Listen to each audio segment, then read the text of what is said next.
Sonic Riders is a game released for the PlayStation 2, GameCube, and original Xbox in 2006, and was arguably the best racing game on the market, with another popular Sonic racing game being Sonic Rivals on the PSP released in the same year. But what does make Sonic Riders stand out? Sonic Riders decided to innovate with something new that has not been, at least to my knowledge, done before at the time. It's its approach to its racing design, not using traditional cars or karts. Rather, they single-handedly created what I consider to be the most stylish method of racing Sonic could ever race in, and that was the Extreme Gears. Hoverboards that use ancient technology of an old race that has long been gone, and using these hoverboards, Sonic Riders manages to capture the Sonic style and gives us an experience that I bet you won't find anywhere else. I played this game a lot on my PS2 ever since I found the disc, and ever since then I loved the Riders franchise and constantly played it, trying to get the best times possible on every map, trying to go as fast as possible and completely putting everyone in the dust even though they were just computers. It's just the sort of addictive feeling that once you understand how the game works, and the rush that you get after executing a continuous X-rank trick on every map, it never gets old. Now, before I start off with the video, I would like to address something. The version of Sonic Riders that I'm going to show you right now is not the original PlayStation 2 version, GameCube version, or Xbox version. It's a revamped version of Sonic Riders called Sonic Riders DX, a version of Sonic Riders made by Extreme Gears Lab, the people who also made Sonic Riders Regravitified, which is basically a revamped version of Sonic Riders Zero Gravity. Please check their Discord server out in the link in the description and support them in any way you can. I'll talk about that more later on in the video. For now, Sonic Riders. Now, I won't fully dive into the story because I personally feel there isn't much to talk about. While the story is fun to watch, the cutscenes are well done, some parts here and there are a bit iffy, some voice lines can be fixed. It's still fun to see the Sonic team interact with the rest of the cast of characters, and I don't really find anything noteworthy to talk about, barring a few exceptions. The game starts off with Sonic and gang walking around Metal City, looking for a missing Chaos Emerald, while suddenly Sonic's tracker goes off and we suddenly see it being snatched by a group riding on hoverboards. Sonic jumps in to save the day, but gets absolutely fucking dumpstered by one of them, and the group flies off with the Chaos Emerald. Moments later, we get an in-game cutscene where Sonic and gang look up at a broadcast made by Jim Carrey, Eggman, announcing that since people are seemingly bored, he would like to host a special race. Not just any race, but a special race, one to see who is the fastest of them all, using Extreme Gears, and the entry fee is 1 Chaos Emerald per person. Now, I would like to get a few things straight here. This is Sonic the Hedgehog, a game that has been out since the 90s, and has something called the Chaos Emeralds, which are only 7 of them in the entire world. And one of them has just been stolen in the beginning of the game, as we just saw. And there are 8 racers in this game. And how the ever-living fuck am I supposed to find the Chaos Emerald? And where the fuck did they even find the 8th one? Did they get the Master Emerald? Did they find the Super Emeralds stuck away in some dimension? Eggman then starts showboating about finding the best racers he could ever find.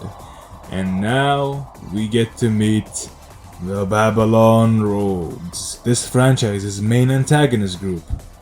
A group comprised of Jet the Hawk, Wave the Swallow, and Storm the Albatross. Psst, by the way, these are the group of people who dumpstered Sonic at the beginning part of the video. You still remember that? Yeah, you fucking dopamine deprived salmon. So now that we talked about the where and why of the story, let's talk about the how. How does Sonic Riders play? And to that, my dear viewer, I present to you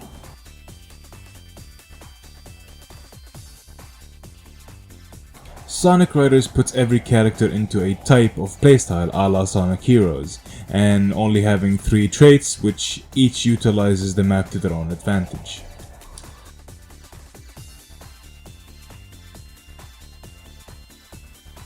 These characters can grind on rails scattered around the map, which give them some speed while also gaining air, the main source of fuel for your extreme gear to work. Some rails, in my opinion, can be good to skip some parts of the stages, and some rails are good for when you need a quick refill of air, and some rails are good for getting, from point A to point B in a certain amount of time.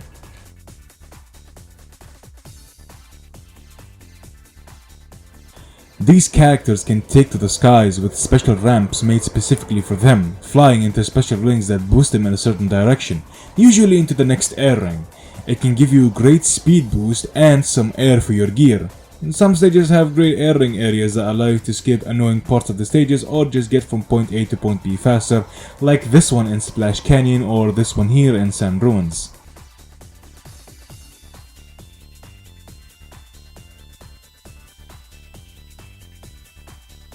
Now these characters are arguably the best in the game, being able to punch their way through obstacles like cars in Metal City and robots in Eggman Factory.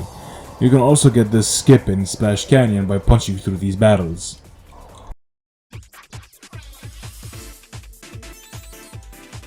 Extreme gears are the main methods of racing in these games, but these gears aren't just normal hoverboards. They have special abilities tied to them that can help you in a race.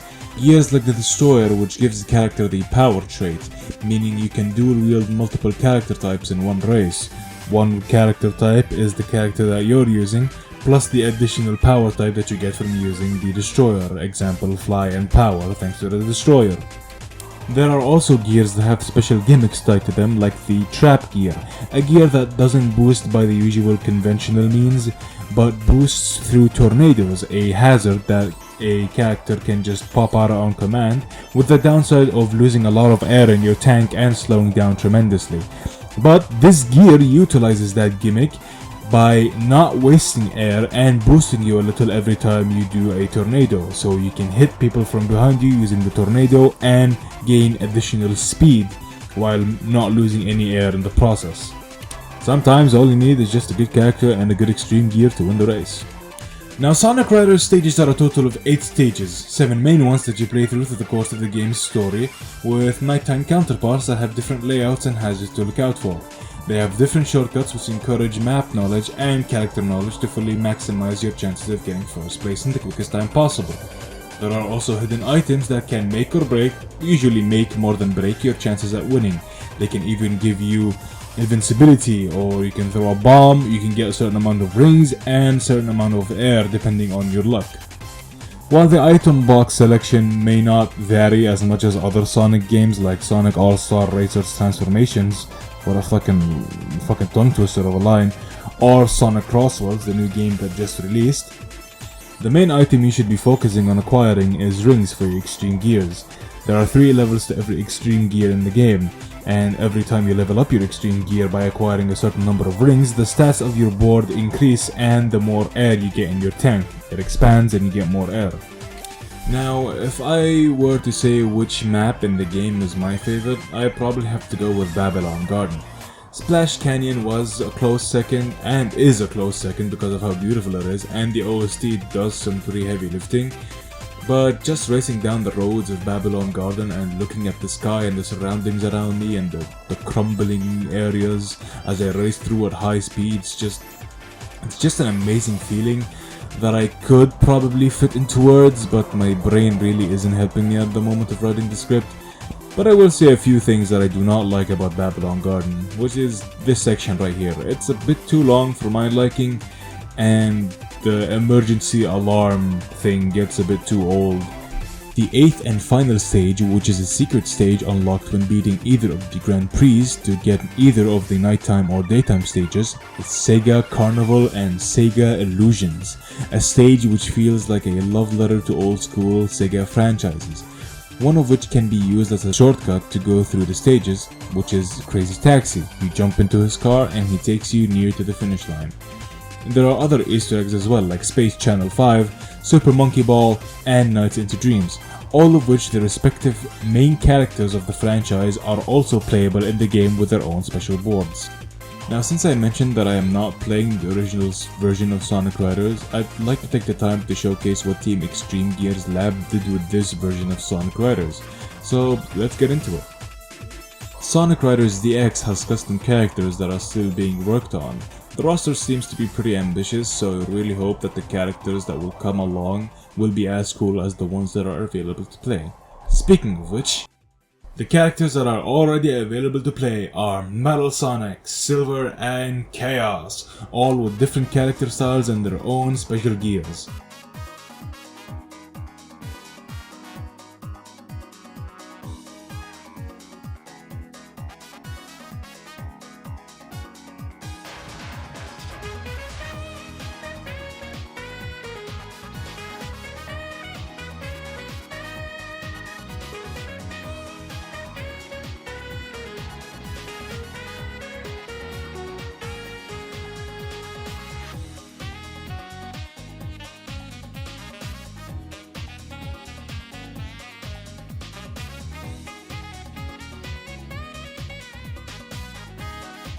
Now, you wanna see a cool part?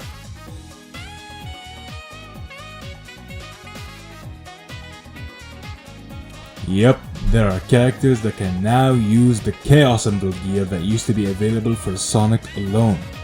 There are characters who can use the Chaos Emerald and get special transformations, like Shadow getting his super form and Metal Sonic going into Neo Metal Sonic. Knuckles gets his super form as well, Amy gets longer hair and lighter hue for her super form, and those are just to name a few. Silver sadly doesn't get to use the Chaos Emerald, which is a bit sad, but I don't really mind. Now, just because there are characters who can use the Chaos Emerald doesn't mean that they can have the full power of the Chaos Emerald. Characters like Amy, who get the ability to grind on rails and break through objects, but cannot fly, and characters like Tails, who can fly and grind on rails but cannot break through objects like Amy does. And then there are characters like Jet the Hawk, who can use the Chaos Emerald but gets none of the advantages at all. He loses the air tank, he keeps his ring count going down, but doesn't get the ability to fly or break through objects. And then there is Neo Metal, who gets everything and loses the ring effect, even though his gear does not level up. I have no idea why. Maybe there is a mechanic I don't know, or maybe he just doesn't need to level up his gear because he's built different, I don't know.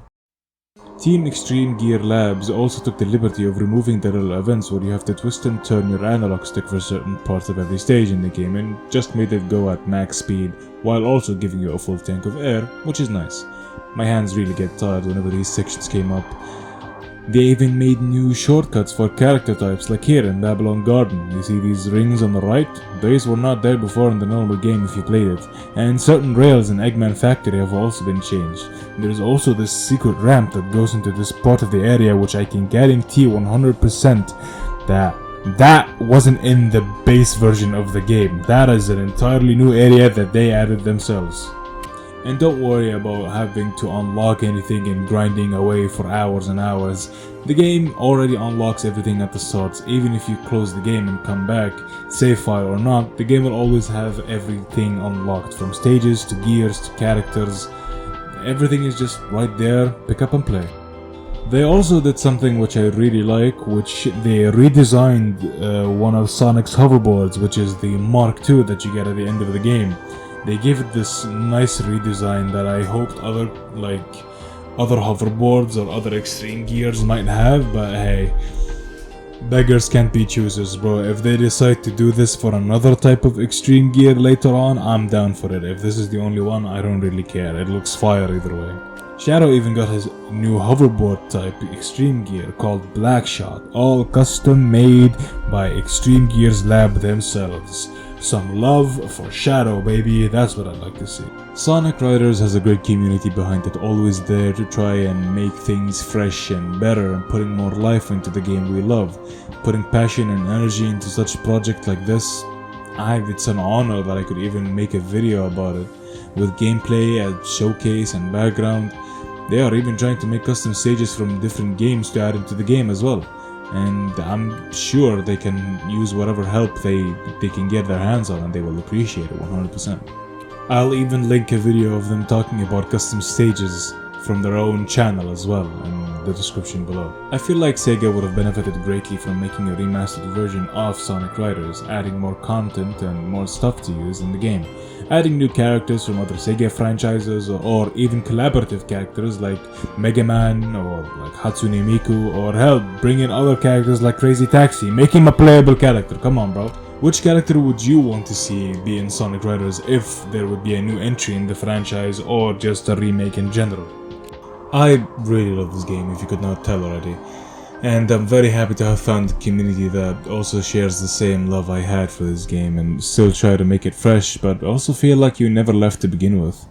Sonic Riders is, and always will be, another masterpiece in Sonic's resume of games, and I'm glad to see that the Extreme Gears and the Babylon Rogues made it into Sonic Crossworlds.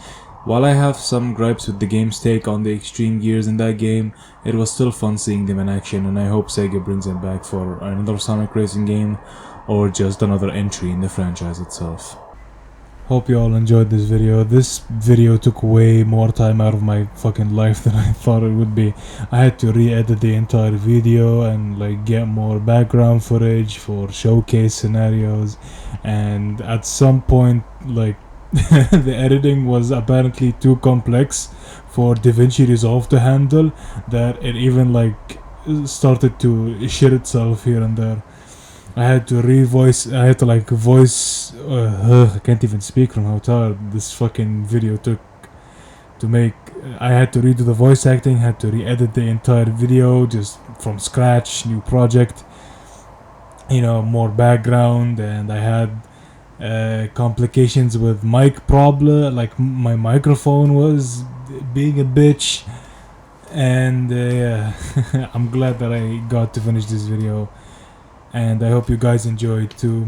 Please like, share, subscribe for my suffering, and if you have any ideas for any other videos you'd want me to make about old school Sonic games or just old school game franchises, whatever, like fucking Resident Evil or some shit, some other games that I think would be very fun to make. I'm currently playing through Sonic Unleashed Recompiled, and if you want to see a live stream on that or a video on it, whatever I can do, just drop your suggestions down in the comments. And yeah, make sure to like, share, subscribe, all that jazz to boost engagement for the video and support me in the upcoming videos. Yeah, and that's all. Hope you enjoyed. I'll see you later. Bye bye.